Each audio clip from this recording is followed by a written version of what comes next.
Diálogo por la educación. ¿Cómo están, queridos amigos? Estamos en su sector Dialogando por la Educación.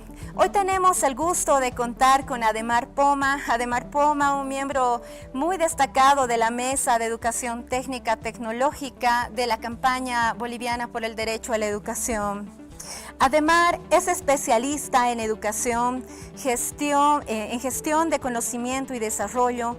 Desde 1987 trabaja en el campo de la educación formal, la educación técnica profesional y la docencia universitaria en pregrado y posgrado. Tiene diversas publicaciones sobre la problemática de la educación, la productividad y la competitividad. ¿Cómo estás, Ademar? Bienvenido al programa. Buenas tardes, Ingrid, qué gusto verte, ser parte de este espacio, aquí listo para conversar, para dialogar y reflexionar sobre una temática tan importante.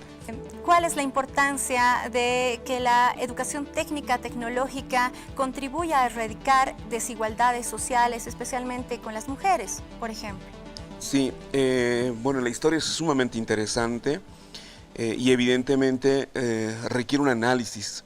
Lo que pasa es que en la formación técnica tecnológica en Bolivia ha sido, entre comillas, tradicionalmente machista, ¿no? Es decir, rubros como mecánica automotriz, mecánica industrial, electricidad, por ejemplo, siempre han sido carreras tradicionalmente orientadas, destinadas a varones, ¿no? Entonces, el hecho de que ya desde hace algunos años atrás surja la presencia femenina en estas carreras, por supuesto que rompe esquemas tradicionales.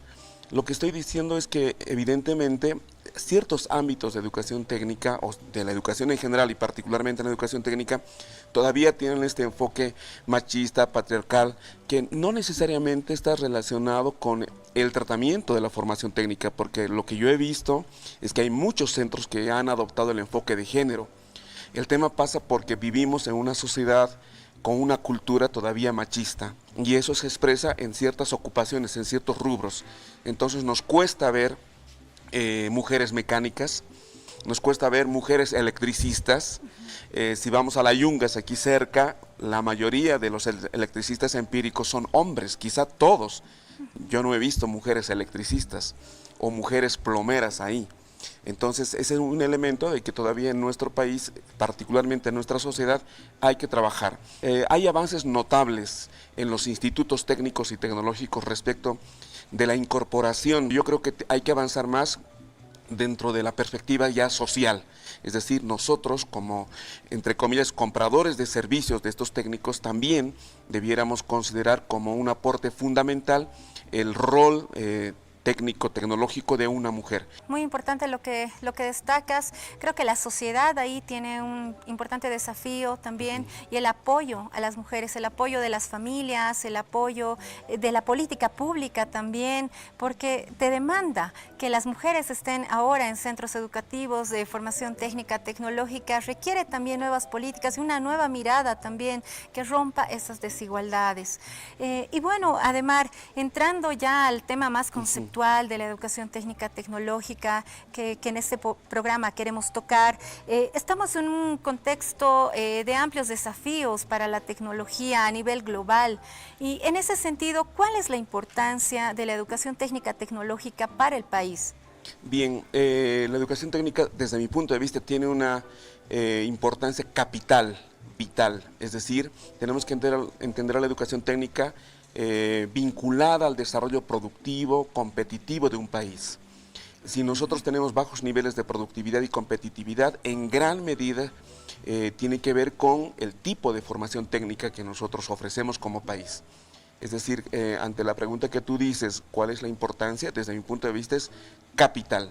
Si miramos otras realidades en Latinoamérica, caso Brasil, caso Colombia, caso el Perú, nuestro país vecino, o México, gran parte del desarrollo productivo, técnico-industrial, tiene que ver con formación técnica. Por eso digo, a efectos de desarrollo económico, productivo, tecnológico, la educación técnica es fundamental. O sea, no podemos pensar en el desarrollo del país de forma integral, de manera industrial, si se quiere, si no tomamos en cuenta una sólida política de formación técnica. No, definitivamente. Además, creo que has dicho lo central, es un motor de desarrollo. Dependemos de este tipo de educación, de este campo educativo para fortalecer el desarrollo, la economía de nuestro país. Así es. Y creo que es central esto. Mirando la ley 070, a 10 años de la aprobación de esta ley, ¿qué avances tú puedes resaltar para este campo educativo? ¿Qué serían esos avances que se ha producido en este tiempo? Sí, la ley número 70, bueno, ya tiene varios años, se promulga en 2010, estamos en el 2021, así que estamos hablando de unos 10 a 11 años de implementación. Quizá ha tenido un acierto conceptual muy interesante y que tiene que ver con haber incorporado la formación técnica en la formación regular. O sea, los chicos hoy salen del colegio, del sexto de secundaria, con el bachillerato técnico humanístico, es decir, además de ser bachilleres humanísticos, como antes se planteaba, hoy ya salen con esa doble titulación. Entonces, desde mi punto de vista, este ha sido un avance notable. Es decir, yo creo que una política muy ambiciosa, que todos los muchachos, 200.000 bachilleres aproximadamente salen, digamos, ¿no? Y quizá un poco más, pero que todos tengan una doble formación me parece un gran acierto. Lo que pasa es que para tener formación técnica en educación secundaria se requiere una fuerte inversión. La educación técnica requiere insumos, suministros, docentes técnicos, docentes vinculados a una actualización en la parte técnica de forma permanente, requiere fuerte inversión. Y por supuesto, si queremos que estos muchachos técnicos más adelante sean emprendedores, puedan crear sus propias empresas, necesitamos capital semilla.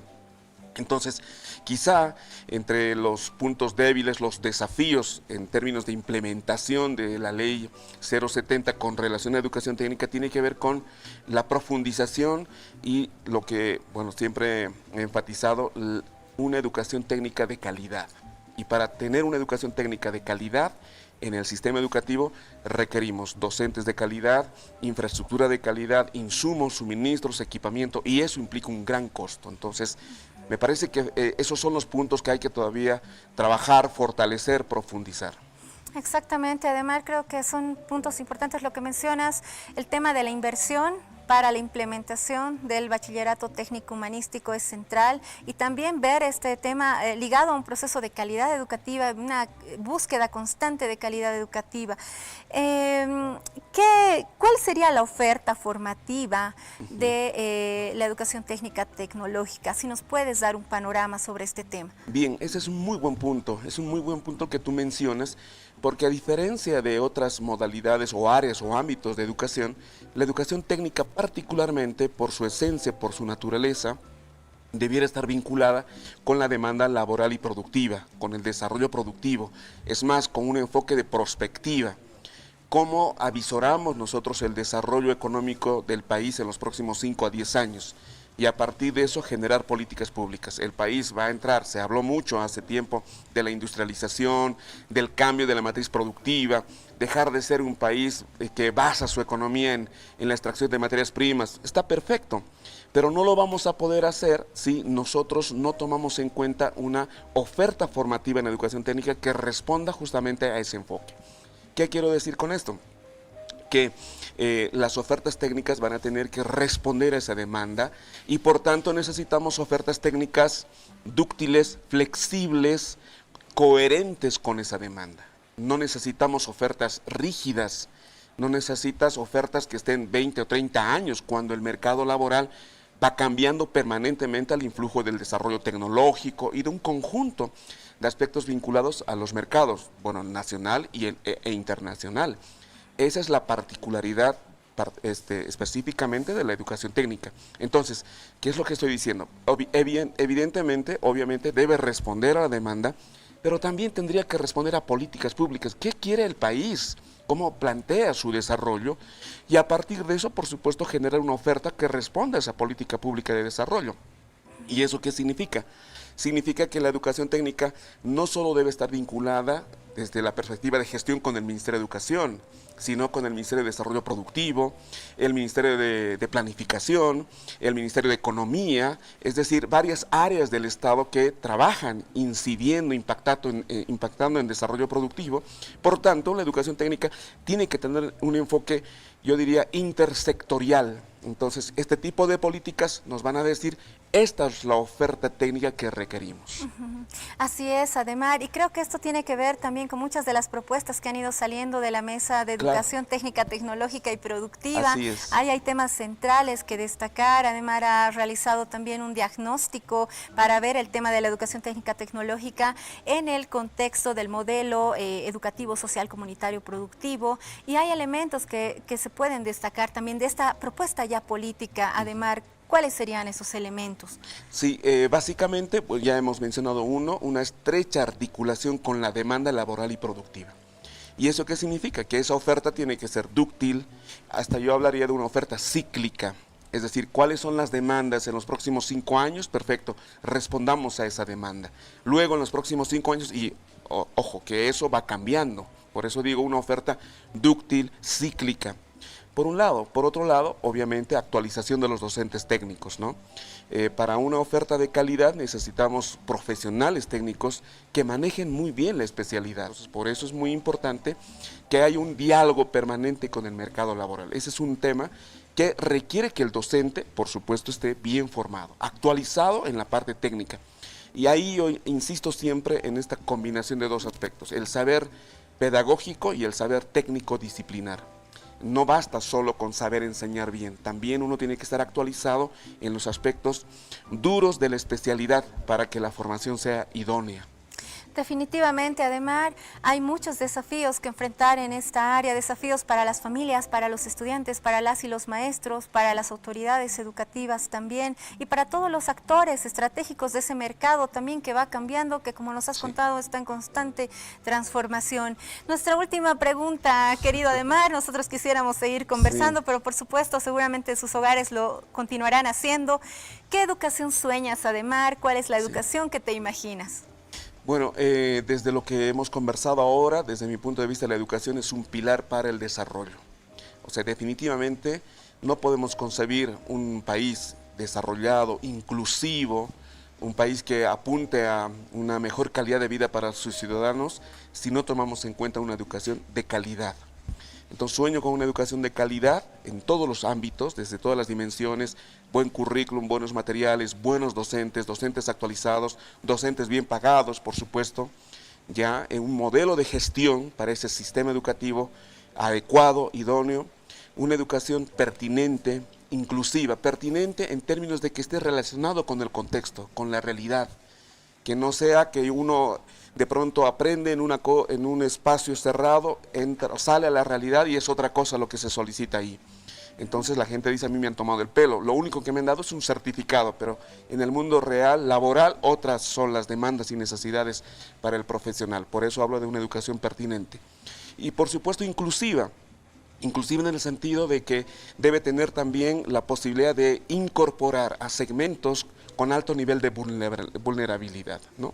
Y ahí hablo de mujeres, madres, jefas de hogar, por ejemplo, jóvenes, los adultos. Personas con discapacidad. Personas con discapacidad, totalmente. Jóvenes. Claro, y no solamente también pensar en jóvenes en edad, entre comillas, escolar, sino en los trabajadores que hoy son parte de la población económicamente activa. Exactamente, además, la educación a lo largo de la vida, claro, una educación inclusiva, una educación de calidad, esa es la educación que queremos. Y muy agradecidos contigo, querido Ademar, será hasta la próxima, seguramente ya nos visitarás próximamente. Estamos en tu programa La Educación que Queremos.